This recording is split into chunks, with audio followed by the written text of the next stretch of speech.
Kailangan ko ng laptop na pang work from home, tapos pwede mag-Valorant. Uy, boss! Uy, boss! Ano kailangan mo? Kailangan ko kasi ng laptop na pang work from home tsaka pang Valorant. Walang problema yan, boss. Meron tayo dito, Mechanic MC15N, no? Oh. Wow! How much yan, boss? Pero wait lang, boss. Pag-usapan muna natin appearance nito. Dahil naka-color silver na to, may numpad pa ito, tapos ang ganda nitong power button niya, may ring light. Oh, di ba? Grabe naman yan, So, tapos, itong material nito, naka-aluminum So pa. nga, soundcheck. Oh.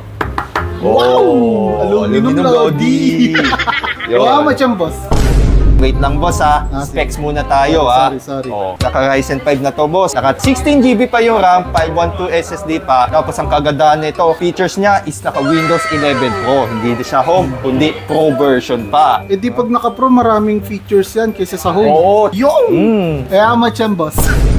Teka, boss, ha. Tatapusin mo muna ako, ha. Ngayon pa tong Vivem backpack. Wow! Diba? Oh, how much na, boss? Oh. Ito na. Sa iba, mabibili mo to for 29,000 pesos. Pero dito sa Laptop Factory, bibili mo lang around 27,000 pesos. Wow! Oh, masaya ka na? Masaya na ako, boss. Oh. Diba? Aluminum body, may numpad. How much, sir?